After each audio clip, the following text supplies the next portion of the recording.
কি যে হবে পরীক্ষায়, আমি পারবো তো? সবাই তো বলছে এটা নাকি জীবনের সব থেকে বড় পরীক্ষা।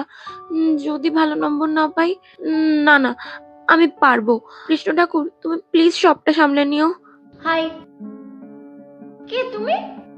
তোমাকে তো আমার মতোই দেখতে, কিন্তু আমি আমি হলাম 10 বছর পরের তুমি, মানে তোমার ফিউচার ভার্সন। ও, তাহলে তো তুমি জানবে যে আমি মাধ্যমিক পরীক্ষায় ফার্স্ট ডিভিশন পেয়েছিলাম কিনা।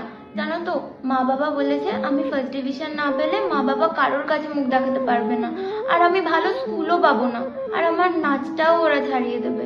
তুমি আমাকে বলো না, আমি এখনো নাচ শিখি তো? তার মানে তোমার ফার্স্ট ডিভিশন হয়েছিল? বলো বলো না, ফার্স্ট ডিভিশন হয়েছিল কিনা বলবো না, তবে তুমি যতটুকু চেষ্টা করেছো তার ফল আমি পেয়েছি।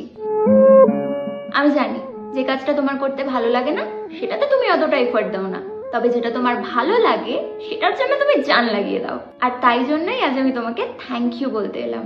কেন? আমি কি এমন করেছি? অনেক কিছু। তোমার জন্যই তো আজ আমি একজন নাচের দিদিমণি। সত্যি? এটা তো আমার ছোটবেলা থেকে স্বপ্ন ছিল, জানি তো। আর সেই ড্রিমটা সাকসেসফুলও হয়েছে। তাহলে আর নিজের উপর ডাউট করো না, যতটুকু পড়েছো সেটা নিয়ে ভালো করে ঠান্ডা মাথায় পরীক্ষা দিতে যাও। থ্যাংক ইউ গো, থ্যাংক ইউ কৃষ্ণ ঠাকুর। নিহাদি, কোথায় তুমি? তাহলে কি আমি এটা নিজে নিজেই? আর আমি ভয় পাবো না, আমি যতটুকু পড়েছি সেটা দিয়েই ভালো করে এক্সাম দেবো।